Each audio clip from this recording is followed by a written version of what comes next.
नरेंद्र मोदी जी, आपके बाप का राज है क्या कि लूटोगे खाओगे, खुद 15-15 लाख के सूट पहनोगे, जो डीजल मिलता है पेट्रोल 30-32 रुपए में मिलता है उसको आप 90 से 100 रुपया बेच रहे हो। आपके बाप का राज है क्या? आपके बाप दादा ही लेके आए थे क्या प्रॉपर्टी?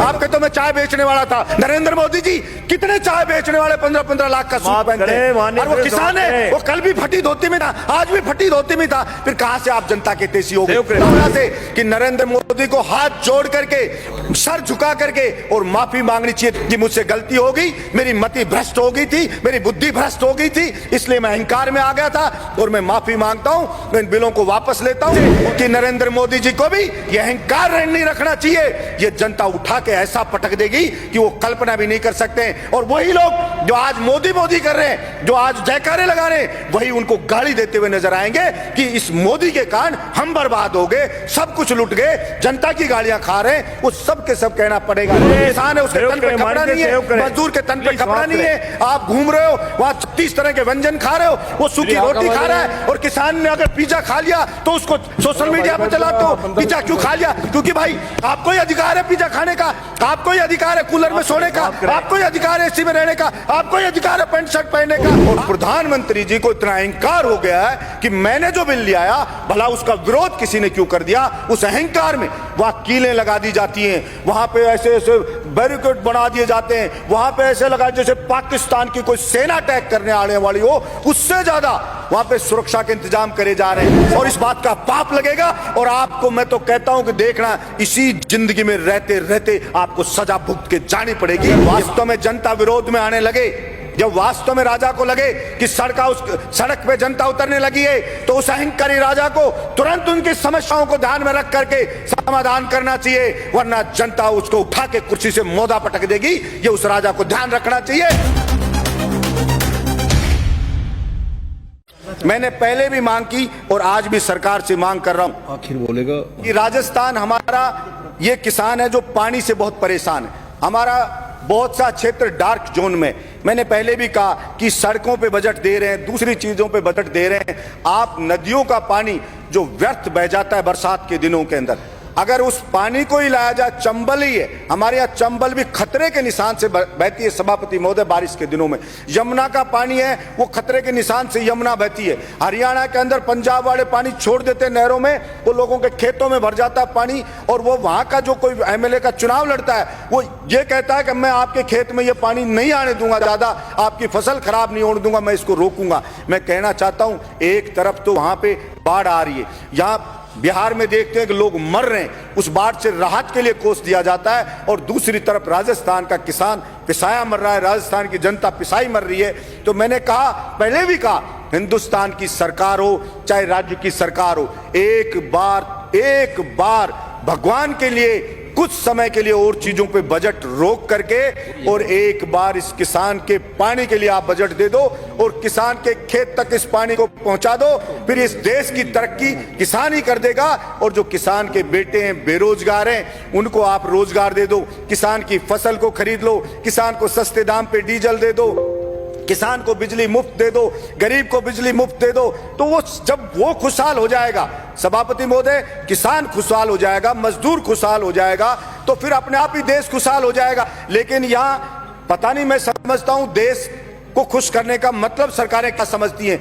देश जो बना है वो यहाँ पे रहने वाले लोगों से सभापति महोदय देश बना है। अगर वहां के लोग खुश नहीं है, अगर वहां के लोग संतुष्ट नहीं है, तो वो देश पर कैसे खुशहाल हो सकता है। सिर्फ झूठे नारे लगाने से, झूठी बातें करने से कोई देश खुश नहीं हो जाता। सभापति महोदय, किसान पढ़े, अलग अलग बॉर्डर पे पड़े, 2 मिनट में कर रहा हूं सभापति महोदय, अलग अलग बॉर्डर पे पड़े, बच्चे उनके बैठे हैं, महिलाएं वहां पे बैठी हैं, विनती कर रहे हैं बेचारे कि साहब ये 3 जो बिल लाई है केंद्र सरकार, इससे हम बर्बाद हो जाएंगे, हमारी मंडियां बर्बाद हो जाएगी। प्रधानमंत्री जी, इन तीनों बिल को वापस ले लो। और प्रधानमंत्री जी को इतना अहंकार हो गया है कि मैंने जो बिल लिया भला उसका विरोध किसी ने क्यों कर दिया। उस अहंकार में वहां कीलें लगा दी जाती हैं, वहां पे ऐसे ऐसे बैरिकेड बना दिए जाते हैं, वहां पे ऐसे लगा जैसे पाकिस्तान की कोई सेना अटैक करने आने वाली हो, उससे ज्यादा वहां पे सुरक्षा के इंतजाम करे जा रहे हैं। सभापति महोदय, मैं ये कहना चाहता हूं, विनाश काले विपरीत बुद्धि। किसी भी राजा का विनाश आ जाता है ना, विनाश आ जाता है, तब वो इस प्रकार का एक्ट करता है कि मैं जनता की मांग को नहीं सुनूंगा, मेरा करना है जो कर लीजिए। चाणक्य ने भी कहा है कि अगर वास्तव में जनता विरोध में आने लगे, जब वास्तव में राजा को लगे कि सड़क पे जनता उतरने लगी है, तो उस अहंकारी राजा को तुरंत उनकी समस्याओं को ध्यान में रख करके समाधान करना चाहिए, वरना जनता उसको उठा के कुर्सी से मोदा पटक देगी। ये उस राजा को ध्यान रखना चाहिए। मैं कहना चाहता हूं मेरे इस सदन से कि नरेंद्र मोदी जी को भी यह अहंकार नहीं रखना चाहिए। ये जनता उठा के ऐसा पटक देगी कि वो कल्पना भी नहीं कर सकते। और वही लोग जो आज मोदी मोदी कर रहे हैं, जो आज जयकारे लगा रहे हैं, वही उनको गाली देते हुए नजर आएंगे कि इस मोदी के कारण हम बर्बाद हो गए, सब कुछ लुट गए, जनता की गालियां खा रहे हैं। वो सब के सब कहना पड़ेगा। सभापति महोदय, भाड़े के टट्टू रख रखे, सोशल मीडिया पे रख रखे हैं, वो मोदी मोदी करते हैं, वो उसकी बड़ाई करते हैं, वो बढ़ाई करते हैं। और मैं कहता हूं ऐसे ही चाटुकार, और कुछ चाटुकार होते हैं, वही उसको मरवाते हैं, वही उसको बर्बाद करवाते हैं। और यही हश्र आप देखना सभापति महोदय, ये केंद्र सरकार का होने वाला है। इसलिए मैं तो मांग करता हूं यहां से कि नरेंद्र मोदी को हाथ जोड़ करके और सर झुका करके और माफी मांगनी चाहिए देश के किसानों से कि मुझसे गलती हो गई, मेरी मति भ्रष्ट हो गई थी, मेरी बुद्धि भ्रष्ट हो गई थी, इसलिए मैं अहंकार में आ गया था और मैं माफी मांगता हूं, मैं इन बिलों को वापस लेता हूं और एमएसपी पे पूरी फसलों को खरीदे। और जो डीजल पेट्रोल पे टैक्स लगा रखा है दुनिया भर का, सभापति महोदय, जो डीजल मिलता है, पेट्रोल 30-32 रुपए में मिलता है, उसको आप 90 से 100 रुपया बेच रहे हो। आपके बाप का राज है क्या कि लूटोगे, खाओगे, खुद 15-15 लाख के सूट पहनोगे, और किसान है उसके तन पे कपड़ा नहीं है, मजदूर के तन पे कपड़ा नहीं है, आप घूम रहे हो वहां 36 तरह के व्यंजन खा रहे हो, वो सूखी रोटी खा रहा है। और किसान ने अगर पिज्जा खा लिया तो उसको सोशल मीडिया पे चलाते हो, पिज्जा क्यों खा लिया? क्योंकि भाई आपको ही अधिकार है पिज्जा खाने का, आपको ही अधिकार है कूलर में सोने का, आपको ही अधिकार है एसी में रहने का, आपको ही अधिकार है पैंट शर्ट पहनने का। आपके बाप दादा ही लेके आए थे क्या प्रॉपर्टी? आपके तो मैं चाय बेचने वाला था।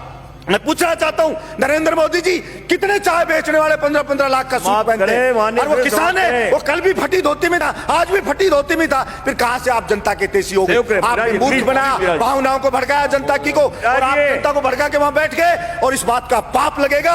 और आपको मैं तो कहता हूं कि देखना, इसी जिंदगी में रहते रहते आपको सजा भुगत के जानी पड़ेगी। ये मैं आपके बीच में कहना चाहता हूं। धन्यवाद सभापति महोदय।